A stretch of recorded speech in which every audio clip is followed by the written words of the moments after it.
Hey guys, it's Cann here, and I'm here with a lovely Inge. Yay, hello! So Inge Dowden, who is this week's podcast interviewee, I think the word is, isn't it? And I've been really excited about this interview, if I'm honest. Thank you. It's been good. So Inge's just been in today, and she's done some training with our team about time management, and you were on time, which was good. Yeah, amazingly. So, like the last podcast, what I'm going to do is I'm going to record an audio with the microphone you can't see here, but obviously you guys can see on the screen as well. But what I've just realised I need to do, Inge, because you were right, when people make comments, that's off. Oh, right. If we do it like oh, so we can't see. Oh, no, we can't see each other. Oh, blimey. There you go. That's probably a bit better. That'd be very natural. But then how will you know that you're actually in it? I don't know. You're going to have to quickly go. Go really have a look. Am I in the picture? Let's have a look. Am I in the picture? Am I there? Yes, you are. Yeah? Is my head? Can you see the top of my head? Although it does look like we're a bit Bit wonky. A bit wonky, yeah. That's all right. That'll be all right. Oh, I'll be all right. Yeah, that's slightly better, I think. Yeah, stood it there. Perfect. Yeah. Brilliant. Cool. Okay. Lovely. We're there. So I'm going to go back. Hello. I'm back. Perfect. So what I'm going to do is basically I'll just literally press record. I'll do a quick introduction and we'll go with it. Yeah, You up for excellent. that? Yeah, absolutely. Perfect. Totally. Right then, let's get my questions ready. Dum dum dum. Right then. I don't really want that there. I'll do that. So hi guys, it's Cann from Cann here, and you are listening to this week's episode of the podcast, and I'm really excited to have the lovely Inge Dowden with me today. How are you, Inge? I'm very well, thank you. Hello, listeners. Perfect. So, and also, Inge, I just wanted to, sorry, I forgot to mention your job role there. So basically, Inge's role, or I wouldn't even say it's a role, would it? It's a Essence. Essence. I don't know. The essence. That sounds maybe too grand, but yes. You're the business happiness coach. Yes. You're an author, a speaker, and obviously a coach. Yeah. And a little tagline, but I think that would be a good one for you to say. Yes. Well, I believe that everyone deserves nothing less than happiness and success. In that order. So happiness first, success will come. Perfect. That's what I believe. Perfect. And I would highly recommend you, Inge, because we've been working with you closely within our business. And I know since you've been working with us, I'm looking out the window at our guys there, and they look pretty happy out there. Yeah, happy and focused. They do look also focused. Very important. Exactly. So, as I've mentioned before on the podcast is all about vision, goal setting, and a bit about your story, really. Yeah. So, what I wanted to first ask was, when did you first achieve a goal, and what was it, and how did you feel? Yeah, right. Well, the first sort of big goal, it's a funny one because my dad always had his own business and had a very good reputation in the business.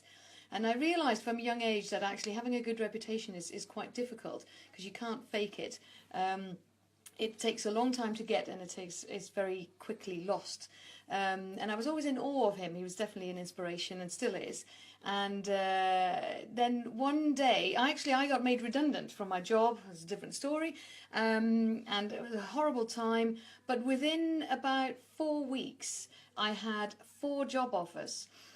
From clients and business connections that I had who all wanted me to run their business for them. And suddenly I realised I have a good reputation. And I felt so proud because I knew that was something really difficult to get. And so I remember that was the first sort of big thing, even though it wasn't necessarily something I'd really set out to get. It was something that I admired. And then when I got it, I was like, wow, that's quite amazing. Because I didn't have to do anything. I was still grieving and thinking, I don't know what I want. And people were clamouring over themselves to get me, and that was really nice. Amazing. So, yeah, so amazing. That was very good. And like you say, you didn't set out at any point to create that reputation. It just... No, although I'm very aware of that reputation is something, dealing with people in a certain way. I've always been very principled. I'm a great believer in treating people honestly and fairly and with integrity. And in business, that isn't always clear. I used to be an export manager, and dealing with overseas distributors who very often had exclusive rights, and then you get people coming via other ways, can we buy from you? It's very easy and tempting to go, oh yeah, we'll do a little deal in the back door. Yeah. But I was always very, no, actually you need to treat people with respect. So it was definitely something I worked towards, but it wasn't a conscious goal, but it was definitely something that I think is very important, and that I worked. Yeah. And then you mentioned you had people clambering over you, I trying know, to get you. right. And how did you decide which one was the right one? I picked the one that worked best for me. So the ones that, and I was very happy there actually, because it was a German company, and I worked for them for about 4.5 years. They were a customer and a supplier. It was all very incestuous. This was in engineering, and they offered me the possibility to work from home and still do the travelling. So I was an export manager at the time, and I really loved it. And I had full reign, and I could do my own thing, and I was allowed to stick with those principles as well, because that was very important to me. I said, I work a certain way. The reason why I have success in business is because I work this way. Sometimes I will say no to a deal if I don't feel it works with the ethics and everything, and you have to be prepared to do that. And they were. So it was a team of two brothers who ran the company, and they were the best bosses I've ever worked for. Oh, brilliant. So it's really good. Yeah. Better than your own self, being your own boss? Oh, I'm an amazing boss. Nobody's better than me. But yeah, no. That was obviously when I was still working for somebody else. Yeah. Okay. Perfect. And how long have you been working on self-employed? I've now we're coming up to 9 years. So I started in 2008. So it's been quite a long time. Couldn't go back now. No, I have to say. Perfect. With what would you say has been your biggest challenge to date, and how did you overcome that challenge? Well, it was actually it was all that time. So this was at the beginning of the new millennium. The millennium was not a great time for me, actually. So there were 3 things that happened in the space of 2 years that were very crucial for me. So first, we tried to have a family with my then husband, and found out that wasn't happening, and that couldn't happen. So that was something that I had to come to terms with. And then in that same year, I got made redundant from the job I loved, and it was very sudden. And although in the end it was fine because I got that other job, that was still a big shock. And then a year and a half later, my husband left me to have children with somebody else. Right. So those were sort of 3 really massive things, and I'm sure people recognise that everybody has stuff like that happening to them. But it felt like it was all happening to me, and I wasn't in control. And that was what was really hard. And that's why I think that was the biggest challenge, because I've always been not a control freak, but I'm quite strong and quite capable of making decisions and that. And this was all stuff that I had no control over. And what I did is I took back control. Okay. So I realised at some point, after a couple of years of being on my own and still working for the German company, which I love, but they wanted me to move to Germany suddenly, and I was like, no, that's not what I want. And actually, I don't actually want to work at all. I've got no husband, I've got no kids, I'm on my own, I can do whatever I want. I just want to do something completely different, and I wanted to really change my life and make a complete change. So I quit the job. I gave them 6 months' notice. I was a director of the company, and there was nothing bad. And they were all super supportive and all like, wow, amazing. And then I focused on what I did have. So I didn't have a husband, and I didn't have kids, and I could have sat in a corner and cried about that, which I also did. But then I thought, hang on a minute, I got freedom. I can do whatever I want. And what have I always wanted? I always fancied living in the Caribbean.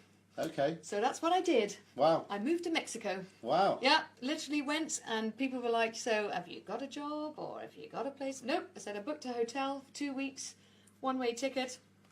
And we'll see how that goes. How did that feel? It felt amazing. Yeah. I can still remember the feeling. It was the 23rd of November, 2003. And it was just like, oh my God. And it was like, I'm fine. I'm taking control of my life again. There's always stuff that happens that you can't control. That's just the way it is. But there is also always stuff that you can control. And so I focused on the things that I did have. So I had the freedom, and I have, I have amazing talents, which, normally people, you kind of, squash a bit, and especially when you get divorced and your husband tells you that you're no longer and all that sort of shit. You know, you can forget, but I'm like, hang on a minute, you know, I have a degree in business, I speak 6 languages, I can go to Mexico because I speak Spanish, and I can just go and live there. Habla And español. I did, yes, sí, hablo español, no hay ningún problema, podemos hacer todo este podcast en español si quieren. Hola! ¿Qué? Yeah, no, okay, I did not learn it from a book, I learned it from a teacher. Brilliant. Yeah. Okay, so what would you say then is, obviously that sounded like a massive challenge. It was, yeah. And it's also sounded like a big success, the fact that you did that. I mean, would that be the main success of your life so far, or is there anything that you I think, I mean, the thing in terms of, I think that's the biggest thing I've overcome, and I feel, I'm proud of that as well, that, you know, yes, that life did knock me, but I didn't get knocked down. I just got knocked down, dealt with the grief, and then moved on, which is something I really believe everybody should do, because it's just great. And in terms of sort of successes since then, you know, I've remarried, and to a wonderful man who's way better than my first husband. Yeah, hi. And you know, he's amazing, and I have an amazing life now. I really and I have an amazing life that I've created. This has not happened by accident. This is not some sort of like, oh, how did I end up doing this? You know, it's like there are a lot of decisions that I've taken that have led me to this place, and I'm proud of it. You know, so that's That's amazing. I just thought I'd mention the first time I met you was part of the EC, and I remember being in the group. There was like a small round table with probably about 20 people, and then you just walked in, and then you just felt like this energy lift in the room. It's just like so you should be really proud of that. And it's nice because I mean I have that naturally, but it was definitely taken away. I'm definitely not always happy, you know. Because sometimes people think, oh, she's got a charming life. Yeah, I do now, but didn't always. Did you see a calendar? Wow. Oh yes, yeah. Do not become a friend of mine on Facebook if you don't like pictures of Caribbean holidays or other holidays. Well, it's inspirational to see those things. You know? Definitely. And, okay, so what would you say are the 3 things that you are grateful for in your personal life? Yeah, so I'm most grateful for my health. I think that's the greatest gift anybody can have, and you know, so I'm very grateful that you know, there's always little niggling things, but on the whole, I'm very healthy. Very grateful for Nick and the fact that I have found another relationship where I trust again and stuff. When you've been betrayed by those that you love the most, it can be quite hard to trust again. So that's what I love most about him, that I trust it again, that it can work, and we have a lovely time. And the fact that we have a family that all gets along. You know, we've just had lovely Christmas, and you know, nobody was falling out with each other, and it was just really nice. And those things that are so valuable, I'm a big fan of the things that are really important are health and family and loved ones. So so that's. So what do you get up to at Christmas then? Well, nothing special really. This is it. It's like, in a way, it's boring. We just had a lovely day with the family. So Christmas Day was in England, here with the English family. Lovely meal, the whole trimmings and all that. And then on Boxing Day we flew to Holland, and then I spent it with the family in Holland. And again, we went for a meal. We played some games. Nothing special. But life is in this. I truly believe happiness is in the little things. And it's in enjoying those, and not just looking for the big things. The big things are great, but they're very often short-lived, and you know, whereas this is every day. Happiness is every day. So having your eyes open to this round, what's going on. Absolutely, and really realising, you know, all that you have, and not focus on the things you don't have. That's brilliant. Yeah, that's a good takeaway, actually. Yeah. Okay, so what would you say? Obviously, you talk about personal life, but how about your business life? So obviously, you've got, you know, you are the business happiness coach now, and you know, obviously, you've been an author and a speaker, and I mean, you know, what 3 things are you most grateful for in your business life? Yeah, so I'm really grateful for the fact that as a job, I get to truly help people and change their lives. I mean, getting a hug is not unusual, and getting you want to fish for that there? No, not at all. But getting a hug and sort of somebody saying, actually, you have changed my life. That has happened more than once. Brilliant. And I believe in the Jewish saying that if you save one person, you save the world. So I feel like I've saved the world already a number of times over. So I'm very grateful for the fact that I can make a living from helping people. I'm also really grateful for the fact that I have got freedom, which is still my number one priority. So I really couldn't go back to going cap in hand, may I have a day off. I mean, that just won't work for me anymore. No. So I'm grateful for that. And just generally that I can really help people, because not having kids, I'm a very caring person, so I had to have an outlet for that care. But I also really love business. I come from a business background, and I didn't want to lose that. So, finding a combination, and this is the perfect combination. I help people in their business and their personal life. But I'm not like a nurse or a teacher, which I don't have enough patience for that. So. Okay. Perfect. I'm not a saint. So do you have any sort of daily habits or rituals that you well, you mentioned a minute ago, you've obviously got this year you're doing your 10,000 steps? Well, it's walk 1,000 miles, but actually that's the official goal from the magazine. But I realised I walked 1,100 miles last year without a goal, so I thought I'll up it a little bit. My goal is to walk 1,500 miles, which is quite challenging because that's 4 miles a day. And when you work from home, and my commute is literally 12 steps from the bedroom to the office. That's a lot of back and forth. Yeah, that's a lot of back and forth. So it's a but I'm loving it. So I'm going out a lot. Sorry, what was the question? I digress completely. So walking the 10,000 steps, but also, so I'm currently taking one photo a day. Okay, yeah. I post it on Facebook. It's a bit like a photo journal, but it started off as a photo exercise. I like photography, and sort of. But actually, it's become more than that, because it is about celebrating every day, not just the special ones. Of course, Facebook and social media is one of those things. A lot of people say, "Oh, everybody posts their perfect pictures and stuff," and I love posting perfect pictures because, for all sorts of reasons. But sometimes people were saying, "Oh, you're always on holiday," and I was like, "Well, actually, no, I'm not. I'm actually also working a lot, and but you don't normally see that." And that's how it sort of started, and now it's become a way of remembering each day, and like, hey, what was the thing that was good about today, and or bad? Although I can't find bad things. I'm just so focused on the good things. Brilliant. And so for the listeners out there, I mean, you obviously take a photo every day. Is there a way that is there a certain time you take a photo? Or so I've set an alarm on my phone, and it goes off at 2:30. I don't necessarily take the photo always at 2:30. Sometimes I do a collage at the end of the day. Okay. Initially I was like, 2:30 photo. Yeah. But sometimes you're in the car and all that stuff, so you can't do it. And I realised also that I wanted it just to be a reflection of that day. So I'll take whatever picture, I'll pick whatever picture sort of reflects the day. Okay. And also, because often I'm working, I don't want hundreds of pictures of just my office again. I'll pick maybe something that I'm working on, or something else. Okay, so, something that will trigger that. Trigger that rather than perfect. And then I write a little bit about today I did this and I did that. And where can our listeners find that? Well, that's on my personal Facebook page. Okay. So that's if you're a friend of mine on Facebook. I do have all sorts of people on there, but I tend to do have that people that I just know. But I also have my work Facebook page, but I don't do that much with. So, but okay, so no worries. You have to be my personal friend. Okay, there you go. Well, I am. So yeah, you are. Yeah, you're right. You're and I was in the photo at 2:30. Yeah, exactly. So yes, there you go. Soon to feature. Another big thing that I am massive about is vision, having a vision for the future. And I obviously I get the day-to-day thing, and that's I really took that away today actually.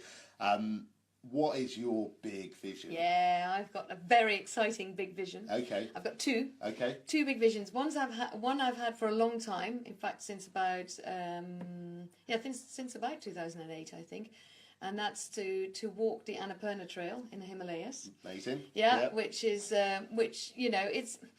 it's very doable, apparently. We've done it. But I had a lot of problems with my legs. So this whole walking thing is part of it. I had a lot of problems with my legs. I was always in a lot of pain. Right, okay. For many, many, many years.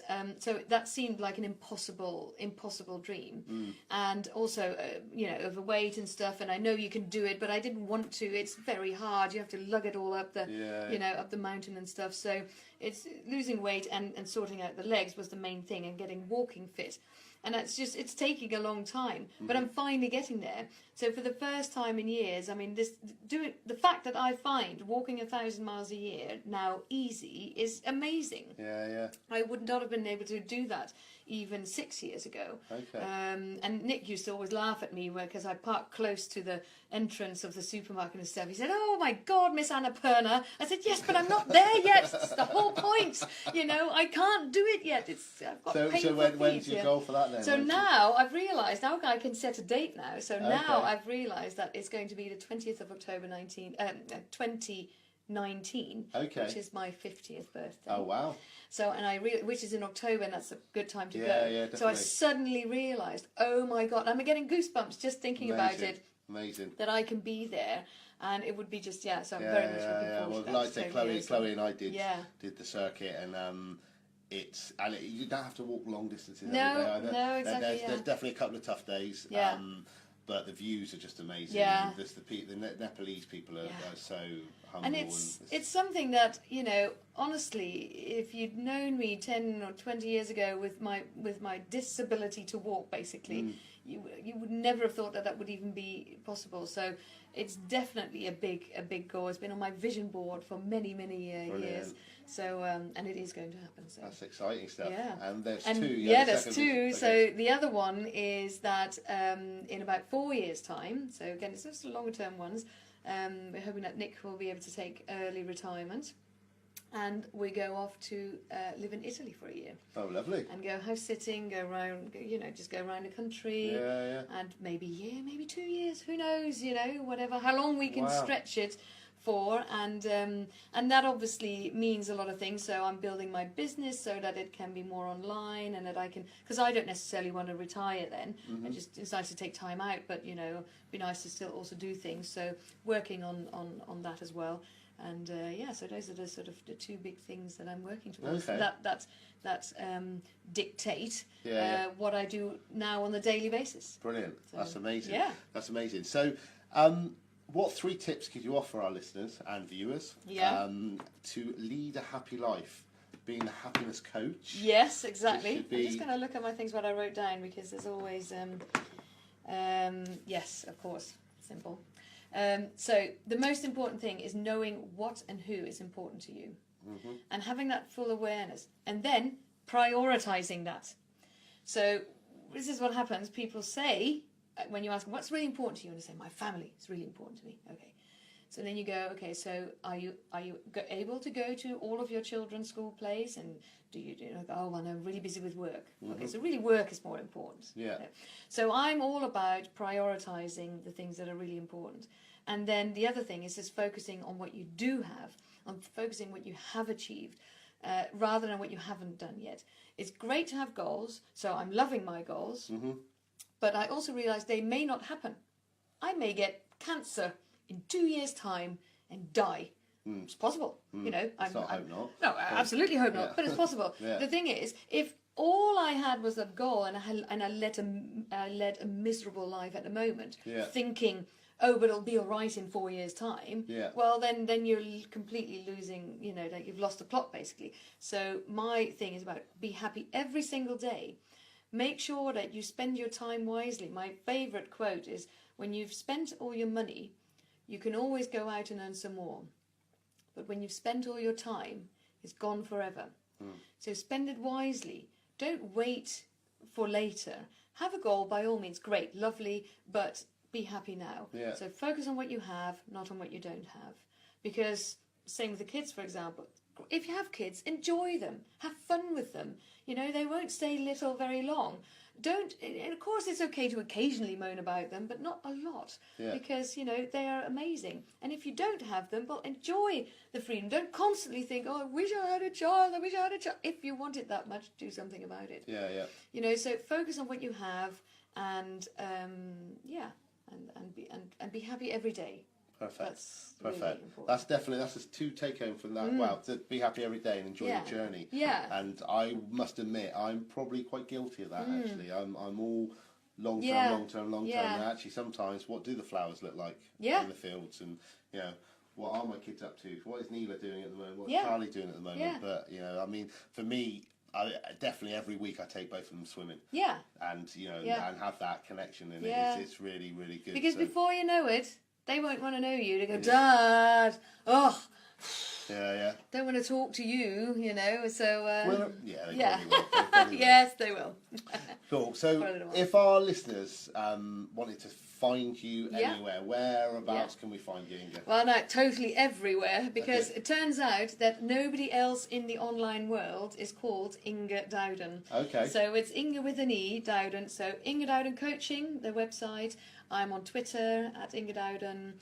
I'm also, can I just show the viewers? So author of The Happy Worker. How to find a job you love and love the job you have. So there's a website for that called thehappyworker.co.uk. So I'm actually very easy to find. Okay. And happy to connect with people. So it would be really great. Anybody looking for some happiness. Oh, I've got something nice actually. Okay.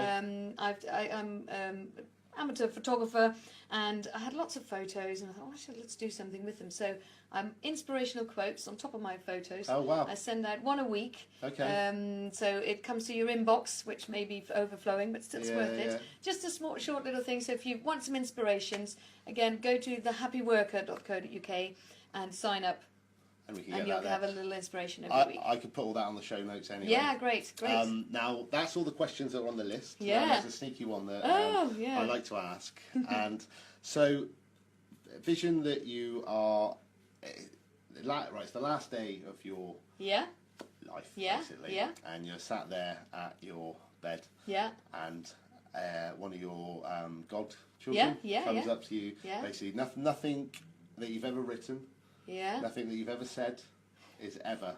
There's nothing online. There's no books written or anything. Okay. Yeah. Okay, and they give you a bit of paper and they say, write down, Inge, can you write down 3 things that are the most important in life?